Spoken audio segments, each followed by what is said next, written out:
Okay, so this is our first class discussion about global English.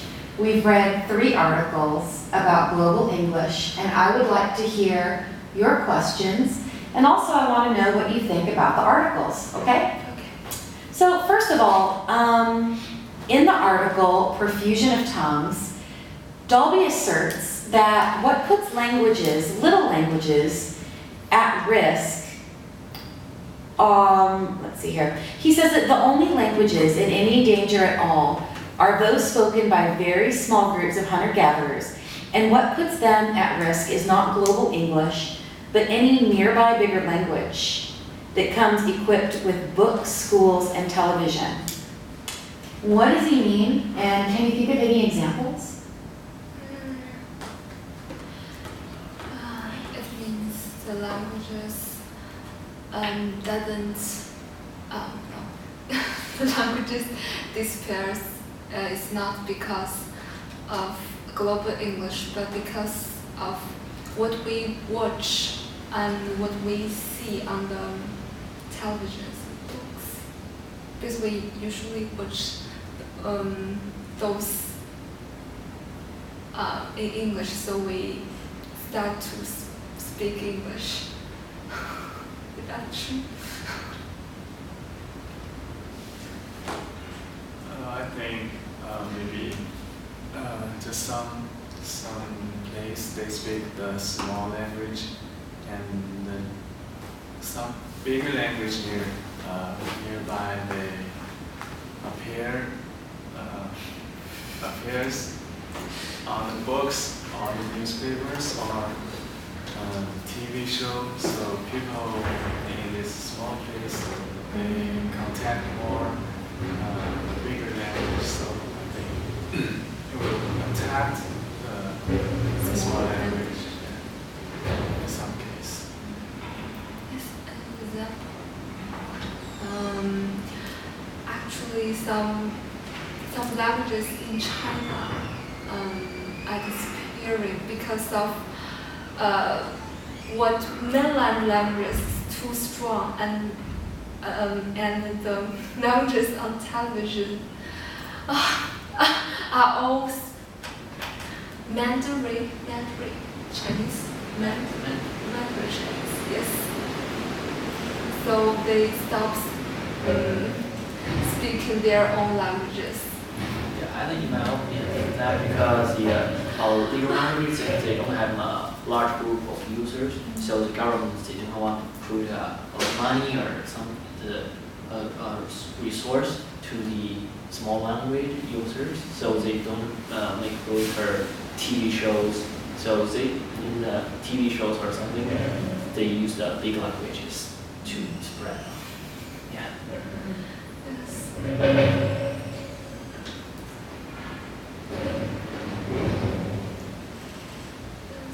I think we've done this question. Okay, the next question is the same topic. Do you agree with this idea about the cause of the distinction of languages? Distinction of languages.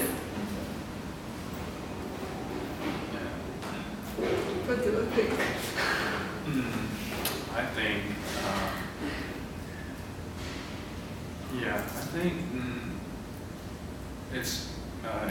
it is a problem.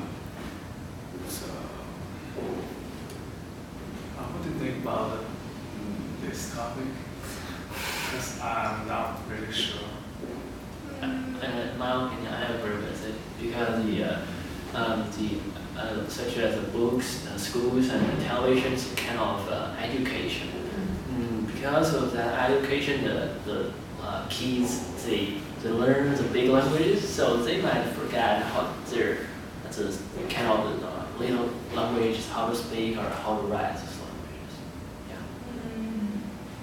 So I think that will disappear because. But is it the only reason why the languages disappear? I think, in my opinion, why there are these little language or big language because of the power of this country, or and the users, such an example is Chinese and Indians, in Hindi, yeah. Because those two languages, they have a large group of people, maybe 2 billion people. Yeah. So in those languages are very popular in this area. So and also why the English is very spread out because of after World War I and World War II, England and the Americans, they become very powerful in this war. So the English becomes the kind of official language of the whole world. Yeah. I think also of the Netherlands, how people speak Dutch in the Netherlands, and they speak it with other Dutch people, but they also speak, Dutch isn't very powerful. Yeah. So everybody else speaks English because England is, and German, and they speak German too, because England and Germany are the biggest languages next to them. But they don't forget Dutch. They still learn Dutch and they still speak it to each other, but then they also know another language. Because they have to. They have to know those two languages because they have to, if they want to find a job or make money or something. Another example is Malaysia. In Malaysia, most of them they can speak 3 languages. One is Bahasa, is their local language, and English, and the Mandarin Chinese. In those 3 languages, they have to know because there are 3 races, so they have to know these languages. Yeah, I think just like the England and the Netherlands or Spain, yeah, they used to have a lot of colonies. So they bring their language to many countries. But now, nowadays, the USA has become powerful, so people need to do some business, like commercial. Yeah, so they have to use English. In this way, they keep 2 languages, or even 3 languages. Yeah.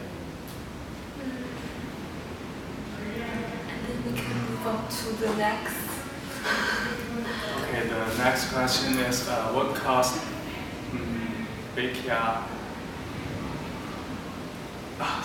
to now be spoken only by one 87-year-old woman living near Furaawa on Cameroon-Nigerian border. Yeah, it is a very interesting phenomenon. Why a language just speak by one person, sorry, and she is a 87-year-old woman. She's very old. If she died, it means the language will disappear.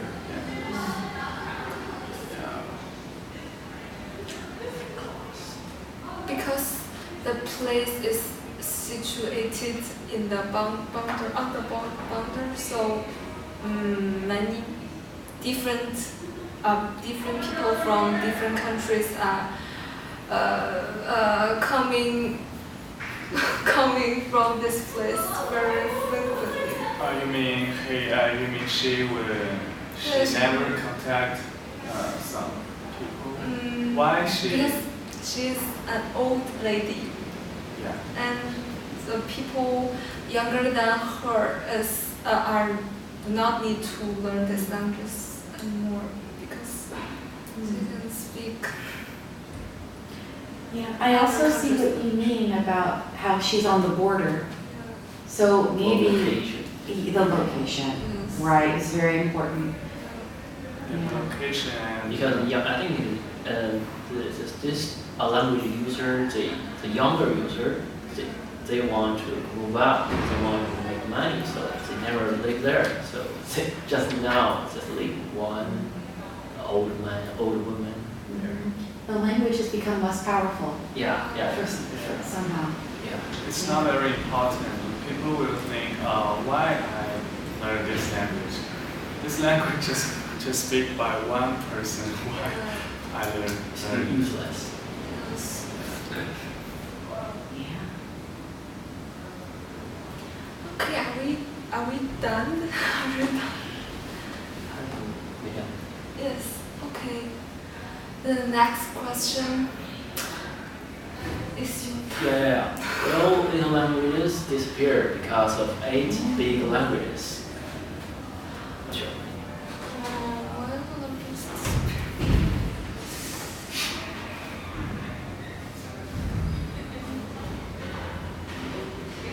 Because people do not use them anymore, so it's just. I think Disappear. we should judge the little language means what. Except the 8 big languages. The other languages, such as Dutch or Japanese or Korean. Not the Chinese, Hindi, Spanish, not that 8. Like 8 big languages Yeah. are in here. Yeah. So the 8 big languages are Chinese, English, Hindi, Spanish, Russian, Bengali, Arabic, and Portuguese. Portuguese. okay. Why are they called big languages? Because there are lots of Population. users and they spread out all over the world. So Because 8 languages account for half of the people. I think 95%. Oh, really? Well, according to the article, Yeah, the 100. it says half of the people in the world speak Chinese, English, Hindi, Spanish, Russian, Bengali, Arabic, and Portuguese. Here's 95. Yep, read the entire sentence from the beginning. Of the 100. Mhm. The 100 biggest languages account for 95% of the world's people. And in some of the longest civilized place. Okay, so you can Yeah. stop there. So 100 languages. One. Oh, yeah. Yeah, 100, okay. Biggest language. Yeah. So 8 languages are 50% of the people, Yeah. and 100 languages are 95% of the people. Mm.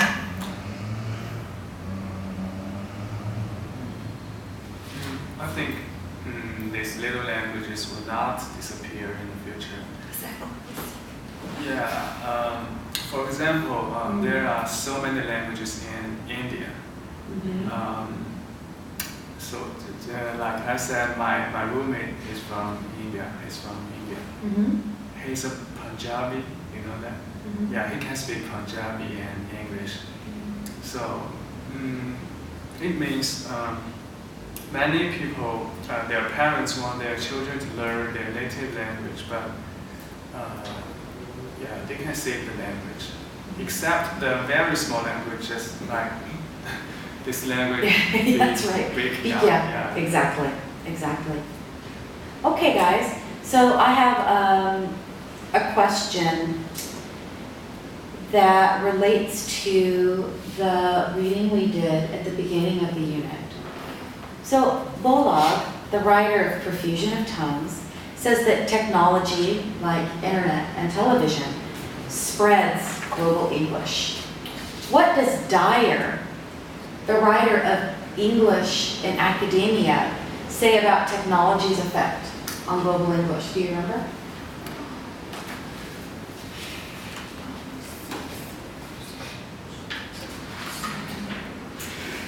So I'll tell you, and then you can, I think that maybe this is not a good question. So Dyer says that technology is the, Helped the Welsh people. yeah, he's saying that, that technology actually will keep little languages alive.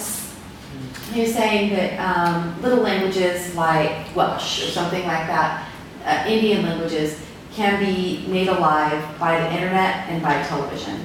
So who do you agree with? Do you agree with Dyer that technology